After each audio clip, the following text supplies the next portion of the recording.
ভাগবত অমৃত কথা দশম অধ্যায় বিভূতি যোগ 15 নম্বর শ্লোক।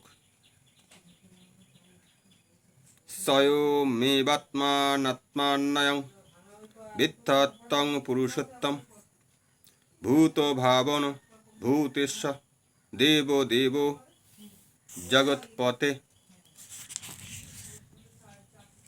হে পুরুষোত্তম, হে পুরুষোত্তম, ভূত ভাবন, হে ভূতেশ্বর, হে দেবদেব, হে জগৎপতে, তুমি নিজেই তোমার চিৎশক্তির দ্বারা নিজের সম্বন্ধে অবগত আছো। অর্জুন ও অর্জুনের অনুগামীদের মতো যারা ভক্তির মাধ্যমে ভগবানের সঙ্গে যুক্ত, তারাই কেবল পরমেশ্বর ভগবান শ্রীকৃষ্ণকে জানতে পারেন। নাস্তিক ও আসরিক ভাবপূর্ণ মানুষেরা কখনো শ্রীকৃষ্ণকে জানতে পারেন না। মনোধর্মপ্রসূত যে জল্পনা ভগবানের থেকে মানুষকে দূরে সরিয়ে নিয়ে যায়, তা একটি অত্যন্ত গর্হিত পাপ, এবং যারা ভগবান শ্রীকৃষ্ণকে জানেন না, তাদের ভগবত গীতা ব্যাখ্যার চেষ্টা করা উচিত নয়। ভগবত গীতা শ্রীকৃষ্ণের বাণী, এবং যেহেতু তা কৃষ্ণতত্ত্ব বিজ্ঞান, তা আমাদের অর্জুনের মতো শ্রীকৃষ্ণের কাছ থেকেই বোঝার চেষ্টা করা উচিত। নাস্তিকের কাছ থেকে তা গ্রহণ করা উচিত নয়। বদন্তি ততত্ত্ববিদ্যস্তং যজ জ্ঞানাদয়ম ব্রহ্মেতি পরমাত্মত্তি ভগবনিত শব্দত্বে।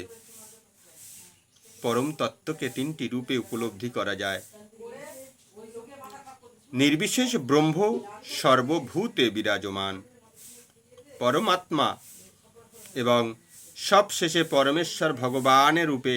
সুতরাং পরম তত্ত্বের চরম উপলব্ধির স্তরে কেবল পরমেশ্বর ভগবানের সান্নিধ্যে আসতে পারা যায়। সাধারণ মানুষ বা এমনকি নির্বিশেষ ব্রহ্ম বা সর্বভূতে বিরাজমান পরমাত্মাকে উপলব্ধি করেছেন যে মুক্ত পুরুষ, তারাও ভগবানের সর্ববিশেষ তত্ত্বকে নাও বুঝতে পারেন।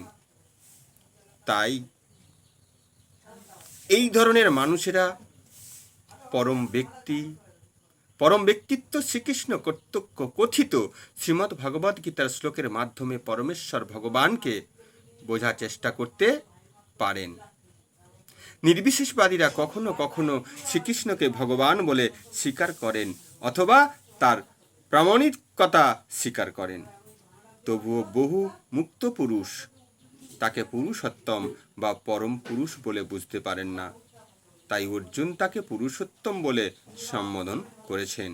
তবুও অনেক শ্রীকৃষ্ণকে সমস্ত জীবের পিতা বলে বুঝতে নাও পারে, তাই অর্জুন তাকে ভূত ভাবন বলে সম্বোধন করেছেন। আর তাকে সর্বজীবের পরম পিতা বলে জানলে অনেকেই তাকে পরম নিয়ন্তা রূপে নাও জানতে পারে। তাই এখানে তাকে ভূতেশ অর্থাৎ সর্বভূতের পরম নিয়ন্তা বলে সম্বোধন করা হয়েছে। আর এমনকি কৃষ্ণকে সর্বভূতের পরম নিয়ন্তা বলে জানলেও অনেকে তাকে সমস্ত দেবদেবীর উৎস বলে নাও জানতে পারে। তাই তাকে এখানে দেবদেব অর্থাৎ সমস্ত দেবতাদের আরাধ্য দেবতা বলে সম্বোধন করা হয়েছে। আর এমনকি তাকে সমস্ত দেবতাদের আরাধ্য দেবতা বলে জানলেও অনেকে তাকে সমস্ত জগতের প্রতিরূপে নাও জানতে পারে। তাই তাকে জগৎপতি বলে সম্বোধন করা হয়েছে।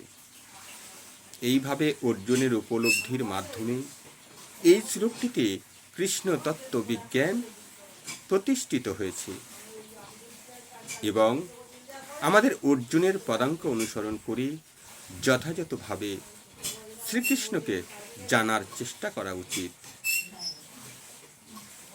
হে কৃষ্ণ করুণা সিন্ধু দীনবন্ধু জগৎপথে গোপেশ গোপিকাকান্ত রাধাকান্ত নমস্তুতে। তপ্ত কাঞ্চন গৌরাঙ্গী রাধে বৃন্দাবনেশ্বরী বিশ্বভানুসুতে দেবী প্রণামামি হরিপ্রিয়ে।